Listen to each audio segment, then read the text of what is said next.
ಗುಡ್ಡಣ್ಣಂಗೆ ಹೇಳ್ತಾಳೆ 1 kg mutton ತಗೊಂಡ್ಬಂದ್ಬಿಡಿ, ನಮ್ಮ ಅಣ್ಣ ಅದಕ್ಕೆ ಬಂದಿದ್ದಾರೆ ಅಂತ ಹೇಳ್ತಾಳೆ.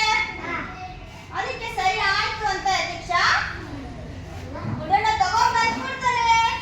ಕೊಟ್ಬಿಟ್ಟು ಏನ್ ಮಾಡ್ತಾನೆ ಗುಡ್ಡಣ್ಣ, ನಾಟಕ ನೋಡಕ್ ಹೋಗ್ತಾನೆ. ನಾಟಕ ನೋಡಕ್ ಹೋಗ್ತಾನೆ. ಮತ್ತೆ ಗುಡ್ಡಮ್ಮ ಎಲ್ಲ ರೆಡಿ ಮಾಡ್ಕೊತಾಳೆ, ಅಡ್ಗೆ ತಯಾರಿ ಎಲ್ಲ ಮಾಡ್ತಾಳೆ. ಮಸಾಲೆ ಎಲ್ಲ ಹಾಕಿ ಚೆನ್ನಾಗಿ ಘಮ ಘಮ ಅಡಿಗೆ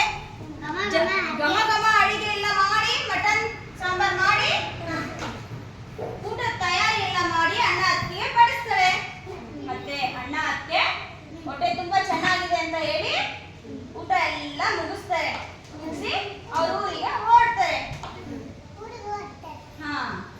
ಮತ್ತೆ ನಾಟಕ ಎಲ್ಲ ಮುಗಿತಾ ಬಂತು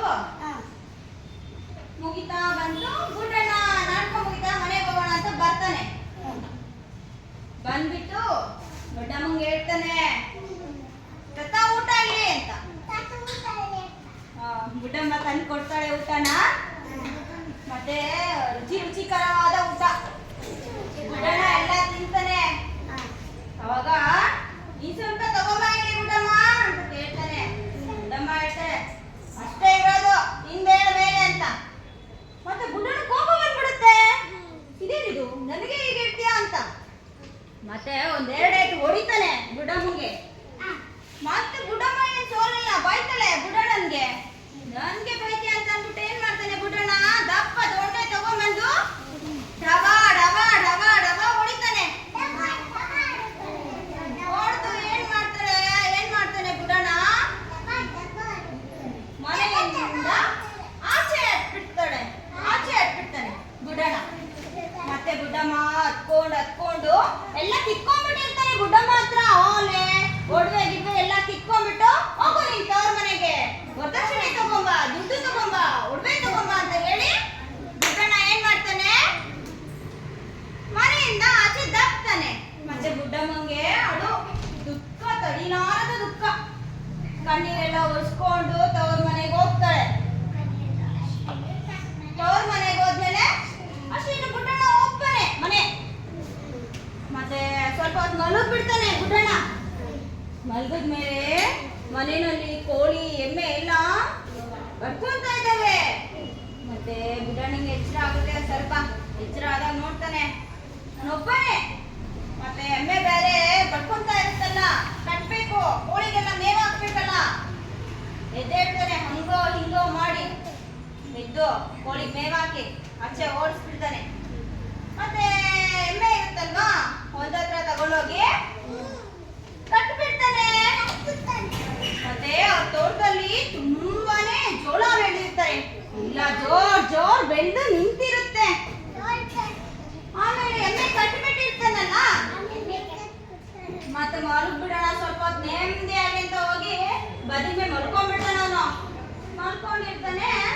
ತಂಪಾದ ಗಾಳಿ ಆ ಕಡೆಯಿಂದ ಈ ಕಡೆಯಿಂದ ತಂಪಾದ ಗಾಳಿ ಬೀಸಿ ಬರ್ತಾ ಇರುತ್ತೆ. ಒಳ್ಳೆ ನಿದ್ದೆ. ಆಮೇಲೆ ಇದ್ದಕ್ಕಿದ್ದಂಗೆ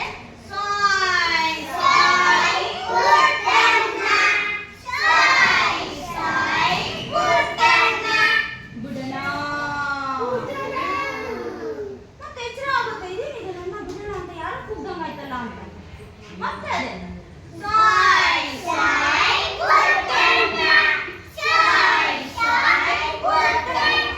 ಗುಡ್ಡಣ್ಣ ಕೋಪ ಬರುತ್ತೆ. ಮತ್ತೆ ಒಡವೆ ಎಲ್ಲ ಕಿತ್ಕೊಂಡ್ಬಿಟ್ಟಿರ್ತಾನೆ. ಓಲೆ ಜುಮ್ಕಿ, ಬಳೆ, ತಾಲಿ ಎಲ್ಲ ಕಿತ್ಕೊಂಡ್ಬಿಟ್ಟಿರ್ತಾನೆ ಗುಡ್ಡಣ್ಣ. ಅವಾಗ ಜೋಳದಂಟೆ ಓಲೆ ಜುಮ್ಕಿ ಹಾಕು ಅಂತ ಬಿಸಾಕ್ಬಿಡ್ತಾನೆ.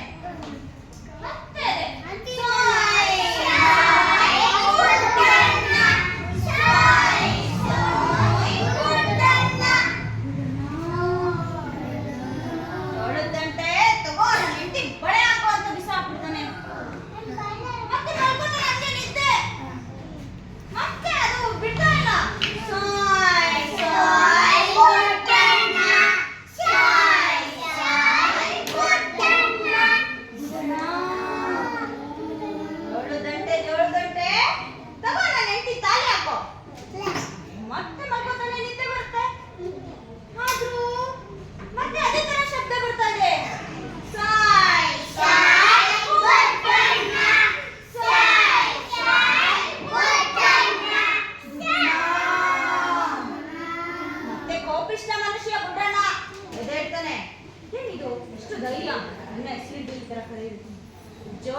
Y why Budanna, why why Budanna, why why Budanna. Budanna ಒಂದು ಕೋಪ ಬಂತು, ಎಮ್ಮೆ ಬಾಲ ಇತ್ತಲ್ಲ ಕುಟ್ಟು ತಂದು ಕೊಯ್ಬಿಟ್ಟು ಕೋಳಿಗೆ ಬಿಸಾಡ್ಬಿಟ್ಟ.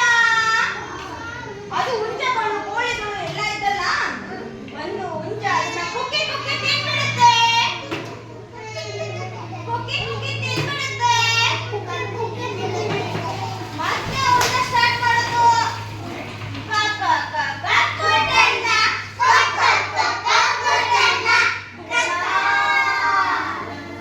ಮತ್ತೆ ಆಶ್ಚರ್ಯ ಬುಡಣ್ಣನ್ಗೆ, ಇದೇನಿದು ಮತ್ತೆ ಜೋಳದ ಗಂಟೆ ಇಲ್ಲ ಹಂಗೆ. ಬುಡಣ್ಣ ಸುಯಿ ಸುಯಿ ಬುಡಣ್ಣ ಆಯ್ತು, ವಾಯ್ ವಾಯ್ ಬುಡಣ್ಣ ಆಯ್ತು. ಇದೇನಿದು ಕೊಕ್ಕ ಕೊಕ್ಕ ಬುಡಣ್ಣ ಅಂತಿದೆಯಲ್ಲ, ಆಶ್ಚರ್ಯ. ಮತ್ತೆ ಕೋಪಿಷ್ಟ ಮನುಷ್ಯ ಇಲ್ಲ, ಕೋಪ ತಡೆಯದೇ ಇಲ್ಲ. ಕೋಳಿ ಇಟ್ಕೊಂಡ, ಚಾಕು ತಗೊಂಡ, ಕತ್ತೆಲ್ಲ ಜರ ಜರ ಕೊಯ್ದ್ಬಿಟ್ಟ.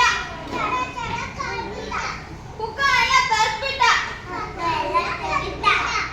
ಕಟ ಕಟ ಕಟ ಮಾಡಿ ಎಲ್ಲ ಕಟ್ ಮಾಡಿ ಇಟ್ಬಿಟ್ಟ. ಮತ್ತೆ ಈಗ ಸಾಂಬಾರ್ ಮಾಡ್ಬೇಕು, ಒಳ್ಳೆ ಮಸಾಲೆ ಹಾಕಿ ಎಲ್ಲ ಹಾಕಿ ಒಗ್ಗರಣೆ ಹಾಕಿ ಸಾಂಬಾರಿಗೆ ರೆಡಿ ಮಾಡ್ಬಿಟ್ಟ. ಮತ್ತೆ ಅದು ಚೆನ್ನಾಗಿ ಬೇಯ್ತಾ ಇದೆ, ಘಮ ಘಮ ಸ್ಮೆಲ್ಲು ಅಕ್ಕ ಪಕ್ಕದ ಮನೆಯವ್ರಿಗೆಲ್ಲ ಹೋಗ್ತಾ ಇದೆ. ಸ್ಮೆಲ್ ಹೆಂಗೆ ಕಂಡಿಡಿಯೋದು? ಹಂಗೆ ತಾನೆ. ಎಲ್ಲರಿಗೂ ಆಶ್ಚರ್ಯ, ಗುಡ್ಡಮ್ಮ ಬೇರೆ ಇಲ್ವಲ್ಲ, ಕಾಣಿಸ್ತಾ ಇಲ್ಲ, ಇದೇನಿದು ಇಷ್ಟು ಘಮ ಘಮ ಆಗ್ತೈತೆ ಅಂತ. ಅದು ಕೊತ್ತ ಕೊತ್ತ ಬುಡಣ್ಣ, ಕೊತ್ತ ಕೊತ್ತ ಬುಡಣ್ಣ, ಕೊತ್ತ ಕೊತ್ತ ಬುಡಣ್ಣ, ಬುಡಣ್ಣ. ಆಶ್ಚರ್ಯ, ಇದೇನಿದು ಹಿಂಗಂತೈತಲ್ಲ. ಮತ್ತೆ ಇದೆಲ್ಲ ಬಿಡಲೇಬಾರ್ದು, ಎಲ್ಲ ತಿಂದು ಮುಗಿಸ್ಬಿಡ್ಬೇಕು, ಅವಾಗ ಏನಾಗುತ್ತೆ ನೋಡ್ಬೇಕು ಅಂತ ಅನ್ಕೋತಾನೆ. ಮತ್ತೆ ತಟ್ಟೆ ತಗೊಂಡ ಎಲ್ಲ ಹಾಕ್ತಾ ಹಿಂಗೆ ಮಾಡಿ ಎಲ್ಲ ಸಿಗದು ತಿಂದು ಮಸ್ತ್ ಮುಗಿಸಿಬಿಟ್ಟ ಊಟ ಎಲ್ಲ. ಅನ್ನ ಇಲ್ಲ, ಮುದ್ದೆ ಇಲ್ಲ, ಎಲ್ಲ ಚಿಕನ್ ತಿನ್ಬಿಟ್ಟ. ಕೋಳಿ ಇತ್ತಲ್ಲ ಎಲ್ಲ ಖಾಲಿ ಮಾಡ್ಬಿಟ್ಟ. ಮತ್ತೆ ಬುಡಣ್ಣ ಹೊಟ್ಟೆ ದಪ್ಪ ಆಗ್ಬಿಟ್ಟು. ಆಮೇಲೆ ಬುಡಣ್ಣನ್ಗೆ ಮಲ್ಕೊಳಕ್ ಹೋಗ್ತಾ ಇದ್ದಾನೆ, ಮಲ್ಕೊಳಕ್ ಆಗ್ತಾ ಇಲ್ಲ. ಬಾತ್ರೂಮ್ ಹೋಗಕ್ ಆಗ್ತಾ ಇದೆ. ಮತ್ತೆ ಎದ್ದ ಹೋದ ಬಂದ, ಮತ್ತೆ ಬೇರೆ ಆಗೋಯ್ತು ಬುಡಣ್ಣನ್ಗೆ. ಹೊಲ ಮನೆ ತಿರುಗ್ತಾನೆ ಇದ್ದಾನೆ. ಮತ್ತೆ ಸುಸ್ತಾಗಿ ಬಿದೋದ ಬುಡಣ್ಣ. ಒಂದಿನ ಮೇಲೆ ಎದ್ದಿಲ್ಲ ಬುಡಣ್ಣ. ಮತ್ತೆ ಹಂಗಾಗಿದ್ದೆಲ್ಲ ಅಕ್ಕಪಕ್ಕ ಜನರು ನೋಡಿದ್ರು. ಬುಡಮ್ಮಂಗೆ ವಿಷಯ ತಿಳಿಸ್ಬೇಕಂತ ಬುಡಮ್ಮಂಗೆ ವಿಷಯ ತಿಳಿಸ್ಬಿಟ್ರು. ಮತ್ತೆ ಬುಡಮ್ಮಂಗೆ ಗೊತ್ತಾಗ್ತಿದ್ದೆ ತಡ. ಬುಡಮ್ಮ ಏದ್ನೋ ಬಿದ್ನೋ ಅಂತ ಬುಡಣ್ಣ ನೋಡಕ್ ಓಡಿ ಬಂದ್ಬಿಟ್ಲು. ಆಮೇಲೆ ಬುಡಣ್ಣ ಕರ್ಕೊಂಡು ಹೋಗಿ ಹಾಸ್ಪಿಟಲ್ ಅಲ್ಲಿ ಅಡ್ಮಿಟ್ ಮಾಡೇ ಬಿಟ್ಲು. ಬುಡಣ್ಣ ಹೇಳ್ದ, ನಾನು ನಿಮ್ಗೆ ಅಷ್ಟೆಲ್ಲ ಹೊಡೆದು ಬಡ್ದು ಎಷ್ಟೆಲ್ಲ ಹಿಂಸೆ ಕೊಟ್ಟೆ, ಆದ್ರೂ ನೀನನ್ನ ನೋಡೋಕ್ ಬಂದು ನನ್ಗೆ ಇಷ್ಟೆಲ್ಲ ಮಾಡ್ತಿದ್ಯಾ ಅಂತ. ಅದಕ್ಕೆ ಬುಡಮ್ಮ ಹೇಳಿದ್ಲು, ಏನ್ ಹೇಳಿದ್ರು ಅಂದ್ರೆ, ಪತಿಯೇ ಪರದೈವ, ಪತಿಯೇ ಪರದೈವ. ನಿಂಗೆ ಏನಾದ್ರೂ ಕಾಪಾಡ್ಕೋಬೇಕಾಗಿರೋದು ನನ್ನ ಧರ್ಮ ಅಂತ ಹೇಳ್ತಾರೆ. ಅವಾಗ ಬುಡಣ್ಣನಿಗೆ ತನ್ನ ತಪ್ಪಿನ ಅರಿವಾಗುತ್ತೆ. ಆಗಿನಿಂದ ಬುಡಮ್ಮನ್ನ ತುಂಬಾ ಚೆನ್ನಾಗಿ ನೋಡ್ಕೊತಾನೆ. ಬುಡಣ್ಣ ಬುದ್ಧಿ ಬಂತು, ಕೋಪ ಮಾಡ್ಕೊಳ್ಳಲ್ಲ ಬುಡಣ್ಣ. ಆಮೇಲೆ ಏನಾಗುತ್ತೆ ಗೊತ್ತಾ, ಇಬ್ರು ಸೇರಿ ಕಷ್ಟಪಟ್ಟು ದುಡ್ದು ಒಂದು ಸುಂದರವಾದ ಮನೆ ಕಟ್ಕೊಂತಾರೆ.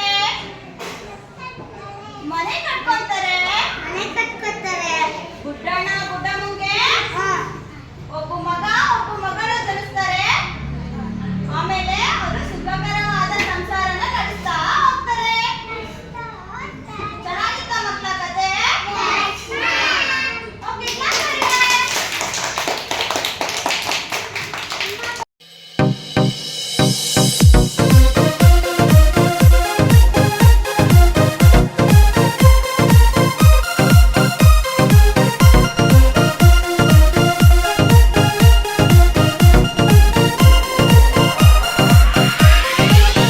BL Sindoor DJ MRD